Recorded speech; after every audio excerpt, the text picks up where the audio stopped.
لا إله إلا الله لا إله إلا الله لا إله إلا الله لا اعوذ باللہ من الشیطان الرجیم بسم اللہ الرحمن الرحیم۔ کروڑوں درود اور سلام آپ صلی اللہ علیہ وآلہ وسلم اور آپ صلی اللہ علیہ وآلہ وسلم کی آل پر۔ السلام علیکم ورحمۃ اللہ وبرکاتہ۔ میں ہوں مقبول احمد مقبول نظر چینل کے ساتھ۔ آج ہم بات کریں گے حافظ علامہ خادم حسین رضوی صاحب کے بارے میں۔ جب آپ رحمۃ اللہ علیہ حیات تھے تو بہت سے لوگوں کے آپ سے اختلافات تھے، حتیٰ کہ آپ کے اپنے بھی آپ سے اختلافات کئی باتوں پر کرتے تھے، مگر جو حق اور سچ بات کو سمجھتے تھے دوسرے مسالک کے لوگ بھی آپ کی بات کو اہمیت دیتے تھے، اور بہت سے لوگ کہتے تھے اور اب بھی کہہ رہے ہیں کہ جو ناموس رسالت پر پہلا حضرت خادم حسین رضوی رحمۃ اللہ علیہ نے دیا ہے وہ کسی اور نے نہیں دیا۔ نہایت دکھ اور افسوس کی آج بات ہے، ہزار خوف ہوں مگر ہو زباں دل کی رفیق۔ مسجد کے دل سے آپ کے سامنے یہ بات رکھنا چاہتا ہوں، پاکستان کے اندر حرمت رسول کی سب سے طاقتور، سب سے گرجدار، سب سے توانا اور بریلوی مسلک کے عصر حاضر کا سب سے بڑا رہنما آج اس دنیا سے چلا گیا۔ انا للہ و انا الیہ راجعون۔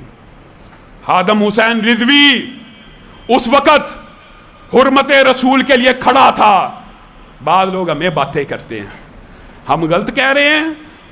حرمت رسول کے لیے خادم رضوی اس دن بھی کھڑا تھا، اور وفا کے رستے کا ہر مسافر یہی کھڑا کہے گا کہ خادم رضوی تم کھڑے تھے جس وقت مضبوط ٹانگوں والے، مالشیں کرنے والے اور مالشیں کروانے والے، مضبوط ٹانگوں والے حرمت رسول کا سودا کر کے گھر میں بیٹھے ہوئے تھے۔ یہ معذور ٹانگوں سے معذور حرمت رسول کے لیے چل رہا تھا، ٹانگیں نہیں تھیں مگر چل رہا تھا۔ اللہ کی قسم، شان صحابہ کے لیے، حرمت رسول کے لیے اس آدمی کا کردار کیسا تھا۔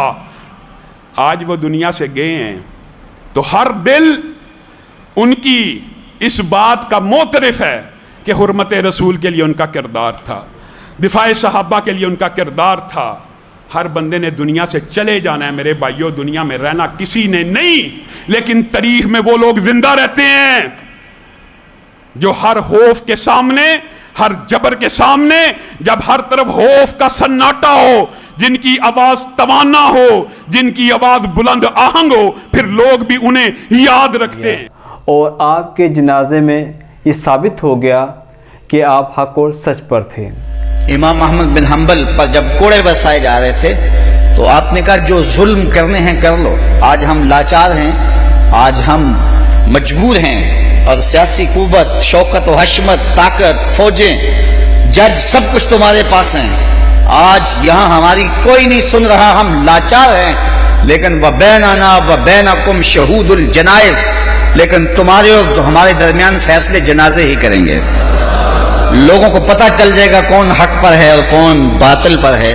جتنے لوگ آپ رحمۃ اللہ علیہ کے جنازے پر تھے، اگر اس کا 50% لوگ بھی آپ کی زندگی میں آپ کا ساتھ دیتے تو شاید آج پاکستان میں دین تخت پر ہوتا۔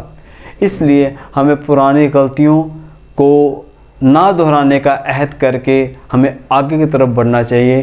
اس بارے میں اقبال نے کیا خوب کہا ہے، منزل سے آگے بڑھ کر منزل تلاش کر، منزل سے آگے بڑھ کر منزل تلاش کر، مل جائے تجھ کو دریا تو سمندر تلاش کر۔